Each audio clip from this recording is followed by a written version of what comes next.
ಎಲ್ಲ ಸಮಸ್ಯೆಗಳು ಪರಿಹಾರ ಆಗಿಬಿಟ್ರೆ ಜೀವನನೇ ಇರೋದಿಲ್ಲ. ಗೊತ್ತಾಯ್ತಾ?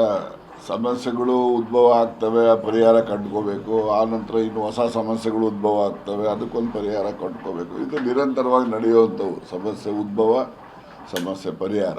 ಇದು ಯಾವುದೋ ಒಂದು ಸಮಸ್ಯೆ ಇದೆ, ಸಮಸ್ಯೆ ಪರಿಹಾರ ಹೈಕಮಾಂಡ್ನಲ್ಲಿ ಕೊಡ್ತಾರೆ ಅಂತೇಳಿ ನಾವು ನಿರೀಕ್ಷೆ ಮಾಡಿದ್ದೇವೆ.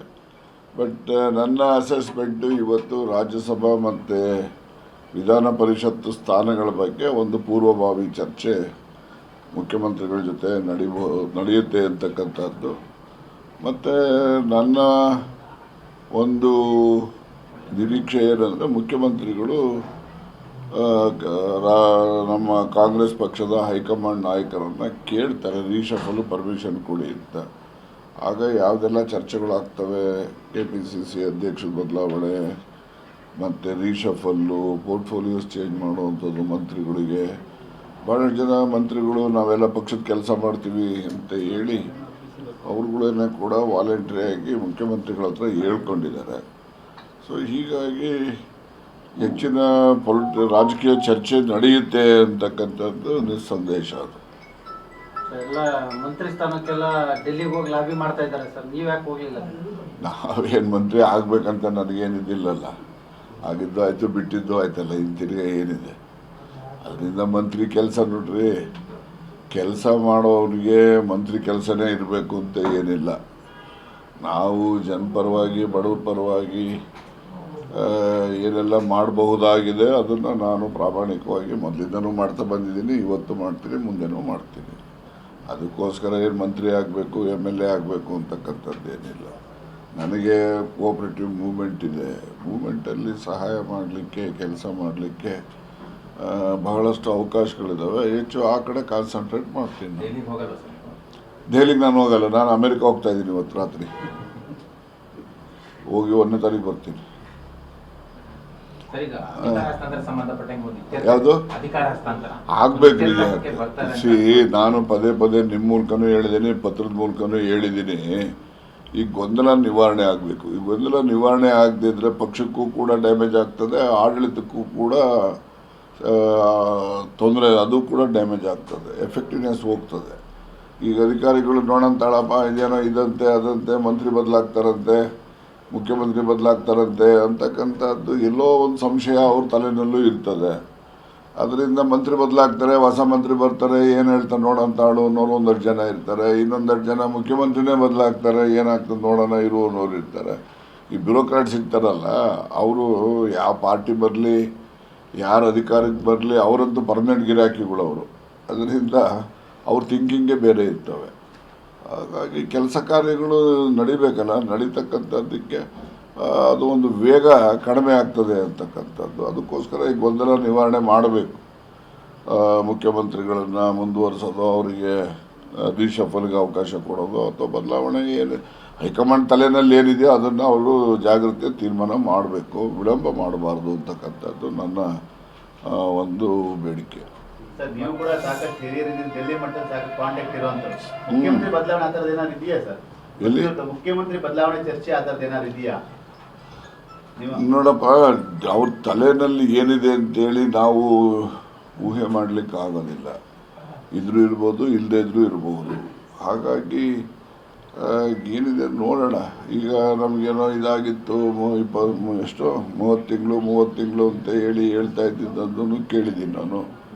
ಆ ರೀತಿ ಏನೂ ಆಗಿಲ್ಲ ಅಂತಕ್ಕಂಥದ್ದು ಕೇಳಿದ್ದೀನಿ. ಮತ್ತು ಪದೇ ಪದೇ ಮುಖ್ಯಮಂತ್ರಿಗಳು ಸ್ಪಷ್ಟನೆ ಕೊಟ್ಟಿದ್ದಾರೆ. ನನಗೇನು ಆ ಥರ ಇಲ್ಲ. ಯಾವತ್ತು ರಾಹುಲ್ ಗಾಂಧಿಯವರು ನೀವು ಯಾವ ರೀತಿ ನಡ್ಕೋಬೇಕು ಅಂತ ಹೇಳ್ತಾರೋ ಆಗ ನಡ್ಕೊಳ್ತೀನಿ. ಅವ್ರು ರಿಸೈನ್ ಮಾಡಿದ್ರೆ ಒಂದೇ ಒಂದು ಕ್ಷಣನೂ ಕೂಡ ನಾನು ಕಾಲ ವ್ಯಯ ಮಾಡೋದಿಲ್ಲ, ರಾಜೀನಾಮೆ ಕೊಡ್ತೀನಿ ಅಂತಲೂ ಹೇಳಿದ್ದಾರೆ. ರಾಹುಲ್ ಗಾಂಧಿಯವರು ಹೇಳ್ತಾರೆ, ಹೈಕಮಾಂಡ್ನವ್ರು ಹೇಳ್ತಾರೆ, ಅದನ್ನು ನಾನು ಪಾಲಿಸ್ತೀನಿ ಅಂತ ಹೇಳಿದ್ದಾರೆ. ಅಷ್ಟು ಹೇಳಿದ್ಮೇಲೆ ಗೊಂದಲ ಏನಿಲ್ಲ. ನಾವು the ball is in the court of the high command. ಅವರು ಅದ್ರ ಬಗ್ಗೆ ತೀರ್ಮಾನ ಮಾಡಬೇಕು. ಸರ್, ಎಲ್ಲರಿಗಿಂತ ಮುಂಚೆ ಸೆಪ್ಟೆಂಬರ್ ಕ್ರಾಂತಿ ಅಂತ ಹೇಳಿ ಶುರು ಮಾಡಿದ್ದೆ ತಾವು. ಅಂದ್ರೆ ಆ ಸೆಪ್ಟೆಂಬರ್ ಮುಗಿದು ಮತ್ತೊಂದು ಸೆಪ್ಟೆಂಬರ್ ಬರ್ತಾ ಇತ್ತು, ತುಂಬಾ ಡಿಲೇ ಆಯ್ತಾ ಅಂತ ಸರ್? ಡಿಲೇ ಅಂತ ಸೆಪ್ಟೆಂಬರ್ ಕ್ರಾಂತಿ ಮತ್ತು ನಾನು ಆಗಿಂದಾಗೆ ಹೇಳ್ತಕ್ಕಂಥದ್ದು ಇವೆಲ್ಲ ರಾಜಕಾರಣದಲ್ಲಿ ಸರ್ವೇ ಸಾಮಾನ್ಯವಾಗಿ ನಡೆಯುವಂಥವೇ. ರಾಜಕಾರಣ ಅಂತಕ್ಕಂಥದ್ದು ಅದು ಹರಿತಕ್ಕಂಥ ನೀರೇ ಹೊರತು ನಿಂತ ನೀರು ಆಗೋದಿಲ್ಲ ಅದು. ಅದರಿಂದ ಸೆಪ್ಟೆಂಬರ್ ಇದೆ, ಡಿಸೆಂಬರೂ ಆಗ್ತದೆ ಅಂದ್ಕೊತೀವಿ. ಈಗೇನು ಬರೀ ಕಾಂಗ್ರೆಸ್ಸನ್ನು ಗಮನದಲ್ಲಿ ಇಟ್ಕೊಂಡೇ ಕ್ರಾಂತಿ ಪ್ರಶ್ನೆ ಮಾಡಬೇಡಿ. ಈಗ ನೆನ್ನೆ BJP ಅವ್ರು ಬಂದು ಹೋಗಿದ್ದಾರಲ್ಲ, ಏನಕ್ಕೆ ಬಂದು ಹೋದ್ರು ಅವರು? ಅವರಲ್ಲೂ ಕೂಡ ಗೊಂದಲ ಇದೆಯಲ್ಲ, ಅಲ್ಲೂ ಕೂಡ ಬದಲಾವಣೆಗಳನ್ನು ಅವ್ರ ಪಾರ್ಟಿನಲ್ಲಿ ಭಾಳ ಜನ ನಿರೀಕ್ಷೆನೂ ಮಾಡ್ತಾರೆ. ಅದು ಒಂದು ರೀತಿ ಕ್ರಾಂತಿನೇ ಅಲ್ವಾ? ಬರೀ ಒಂದೇ ಪಕ್ಷಕ್ಕೆ ಸೀಮಿತವಾದಂಥ ಬದಲಾವಣೆಗಳನ್ನು ನಾವು ನಿರೀಕ್ಷೆ ಅಲ್ಲ, ಎಲ್ಲ ಪೊಲಿಟಿಕಲ್ ಪಾರ್ಟಿಲೂ ಕೂಡ ನಡೀತಾ ಇರ್ತವೆ ಅಲ್ಲ. ಸರ್ ಇನ್ನೊಂದು ಮಾತು ಹೇಳಿದ್ರೆ ನೀವು ಅಧಿಕಾರ ಹಸ್ತಾಂತರ ಆದ್ರೆ ಮುಖ್ಯಮಂತ್ರಿ ನಂತರದಲ್ಲಿ ದಲಿತ CM ಕೊಡಬೇಕು, ಪರಮೇಶ್ವರಿಗೆ ಕೊಡಬೇಕು ಅನ್ನೋ ಮಾತು, ಆ ಹೇಳಿಕೆಗೆ ಅದು ಇವತ್ತು ಬದ್ಧ ಇದ್ದೀನಿ. ನಾನು ಹೇಳ್ತಕ್ಕಂಥದ್ದು ನಮ್ಮ ಅಭಿಪ್ರಾಯ ಅಷ್ಟೇ. ಅಂತಿಮವಾದ ನಿರ್ಣಯ ಹೈಕಮಾಂಡ್ನವ್ರದ್ದೇ. ನಮ್ಮ ಅಭಿಪ್ರಾಯ ಹೇಳಲಿಕ್ಕೆ ಈ ಪ್ರಜಾಪ್ರಭುತ್ವ ವ್ಯವಸ್ಥೆಯಲ್ಲಿ ಅವಕಾಶಗಳಿದ್ದಾವೆ, ಗೊತ್ತಾಯ್ತಾ? ಆ ಒಂದು ಇದರಲ್ಲಿ ನಾನು ಅಭಿಪ್ರಾಯ ಸೂಚನೆ ಮಾಡಿದ್ದೀನಿ.